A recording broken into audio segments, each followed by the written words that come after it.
A Ferrari consegue novamente jogar fora sua chance de vitória, mesmo tendo o carro mais rápido do grid. Bom para o competente Max Verstappen, que mesmo largando em 10º lugar, vence com autoridade o GP da Hungria de 2022. E as Mercedes estão de volta? Duplo pódio com Hamilton em segundo e Russell em terceiro, além, é claro, da pole position. A corrida começou com pista levemente úmida, porém todos os carros com pneus slicks. Dos carros de ponta, as duas Ferraris e Hamilton com pneus médios, tentando uma estratégia diferente. Após o problema de motor que Max enfrentou no sábado na classificação, a Red Bull decidiu trocar toda a sua unidade de potência. Novo motor a combustão, turbo, MGU-H, MGU-K e sistema de escape. Como ele ainda está dentro dos números de peças permitido, não sofreu nenhuma punição. Já Gasly, que trocou de motor, largou da última posição nos boxes. Na largada, Russell se mantém à frente e Hamilton logo salta para a 5ª posição. Nenhum grande incidente nessa largada, porém, logo no início, um safety car virtual para a limpeza de detritos na pista do carro de Alex Albon. Na largada do safety car virtual, Russell inclusive abre 3 segundos de vantagem para Sainz, enquanto a dupla da Red Bull vem escalando o pelotão, passando pelas Alpines de Alonso e Ocon. A corrida já tinha a cara da Ferrari, até que começaram as paradas de box para trocas de pneus. E, enquanto a maior parte das equipes foi dos macios para os médios, ou de médios para macios, a Ferrari foi de médio para médio. Até aí, não haveria problema se nesta parada a Ferrari colocasse os médios em um stint mais longo, para terminar a corrida com os macios em um último stint curto. Não foi o que aconteceu. Eles decidiram colocar os macios, porém pararam o Leclerc muito cedo para o terceiro stint, colocando os duros, com o agravante de uma pista de baixa aderência, úmida e fria. Para piorar, tentaram consertar isso no final, trazendo o Leclerc para mais um pit stop, o terceiro da corrida, para colocar os macios, porém sem tempo hábil para se recuperar e voltar ao menos ao pódio. Este foi o maior erro de estratégia da Ferrari, no caso com Leclerc. A Mercedes, por sua vez, foi brilhante. Mesmo com estratégias diferentes de pneus entre os seus dois pilotos, contou com a experiência de Hamilton e a velocidade e constância de George Russell. Conquistaram um duplo pódio no final, segundo Hamilton e terceiro para Russell, inclusive sem ordens de equipe, deixando os dois livres para disputar na pista as suas posições. Max veio disputando posições e ultrapassando 1 a 1 a todos que estavam à sua frente. Ele fez a ultrapassagem sobre Leclerc e logo em seguida ele rodou, deu um 360 graus em um trecho de baixa velocidade, devido à umidade na pista. Perde novamente a posição por piloto da Ferrari. Logo em seguida, vai em busca da posição e poucas voltas à frente consegue fazer a segunda ultrapassagem em Leclerc, uma belíssima manobra por fora na curva 1.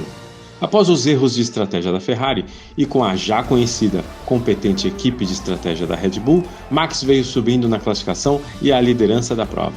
De 10º para 1º, foi incrível!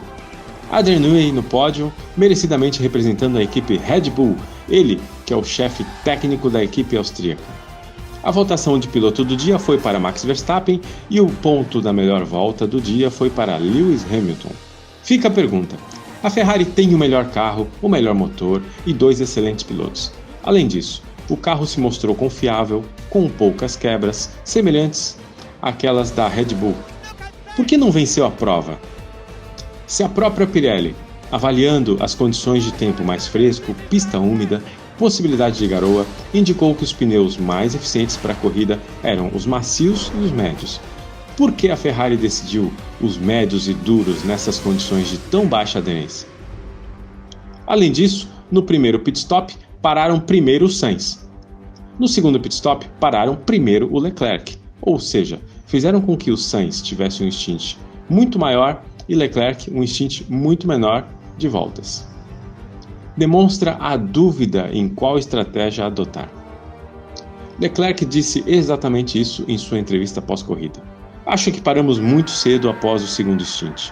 Eu relatei para a equipe que os pneus estavam bons e eu queria alongar este trecho o máximo possível. Precisamos entender o que houve, disse Leclerc. Incrível como estão deixando o título escorregar pelos dedos, dando de bandeja para o Max Verstappen da Red Bull.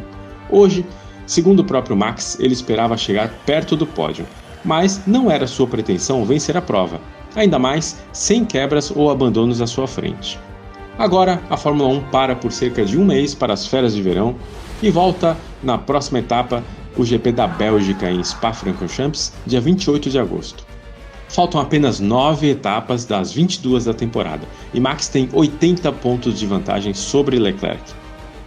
Max nem precisa mais ganhar corridas para ser campeão. Se chegar em segundo lugar em todas as próximas 9 provas, ainda será o campeão da temporada, mesmo que Leclerc vença as 9 e faça as melhores voltas. Destaque também para a Mercedes, que segundo o próprio Hamilton, se ele não tivesse o problema de não ter aberto o DRS na classificação do sábado, ele estaria hoje brigando pela vitória com Max. Além disso, a pole de Russell e o duplo pódio, segundo e terceiro hoje, um ritmo de corrida forte, tudo isso somado às mudanças de regras com a nova diretiva técnica sobre os assoalhos flexíveis, trarão a Mercedes de volta à briga pela ponta? Parece que sim.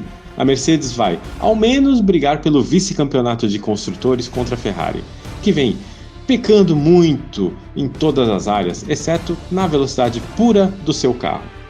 A classificação final da corrida foi: primeiro, Verstappen, da Red Bull, segundo, Hamilton, terceiro, Russell, depois Sainz, Pérez, Leclerc, Norris, Alonso, Ocon, Vettel, Stroll, Gasly, Zhou, Schumacher, Ricciardo, Magnussen, Albon, Latifi, Tsunoda e Bottas.